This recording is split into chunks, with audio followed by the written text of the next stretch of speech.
Right, we have a special guest with us today, former Sri Lankan head coach Mickey Arthur. I'm delighted to say HD Ackerman is going to speak to him right now.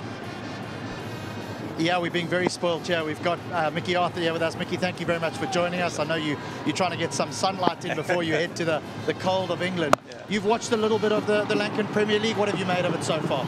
Yeah, look, I think there's been some really good stuff. I think it's such a good league, particularly for the younger players, because it allows them to play under a little bit of pressure. You know, there's a crowd and there's a good TV audience, and you know, you can go and have 1 million nets, but you can't replicate that. So it's been really good so far. So that's how you view this tournament to enhance Sri Lankan cricket as a whole? 100%. It has to be like that, you know. It has to be allowing young players to develop. It's got to be allowing the franchises to be very competitive against each other, but the young players must be put under pressure, and they have to then come through that. I know it's only in its infancy stage, Mickey, this whole tournament, the second edition of LPL. In your opinion, or what you've seen, what can the competition do to become better, to make it better around the world? I think first and foremost, I think there's room for one more team. When you have a look, like I was just watching the game before, Patam Lasanka, Kila Dhanajaya, Lankan Sanikan weren't playing. Those are guys that were in the World Cup squad, you know, so I think one more team could facilitate that. There's a lot of players good players that didn't get picked. I think you could get one more team, and as long as the competition stays good and sound, and you get good overseas players like we've had, I think the tournament will just get better and better. Now, when you were in charge, you did it the hard way at the World Cup in the UAE, having to go through the qualifying stages. That's going to happen again in the World Cup, which is coming up shortly in Australia. How do you view the team now that you're on the outside? I think the team's on the up. You know, the one thing I take a lot of pride in, I think I've left it in a far better state than I found it, and for any coach, that's what you want to do. I think if they stay consistent, which I'm sure the selection panel will, stay consistent with these good players, there's definite role clarity with them now. They've just got to be backed. And if they're backed, you'll get some talent.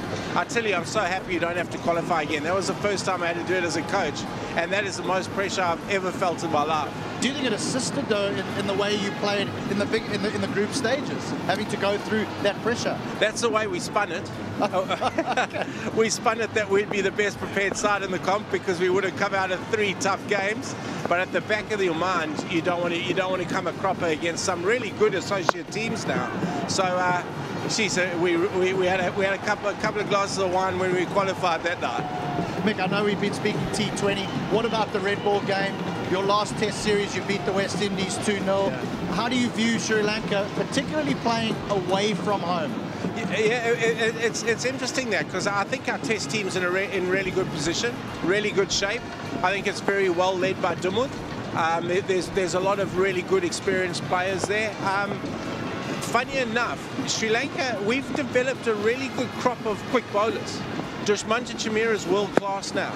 Saranga Lakmal's the Asian Anderson. You've got Vishwa Fernando, bowls left arm pace. There's a Sita Fernando. There's Chamika Karunaratne. There's so many good young quicks that we've got in the pot there. Kasan Rajita, who's injured at the moment.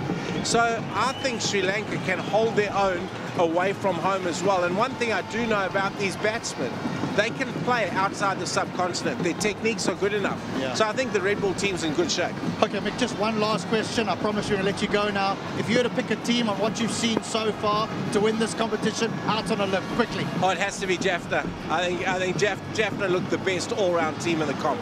All right, fantastic. Mickey Arthur, thank you very much for your time, and good luck in your future endeavours. Pleasure, thank you. Back up to you guys.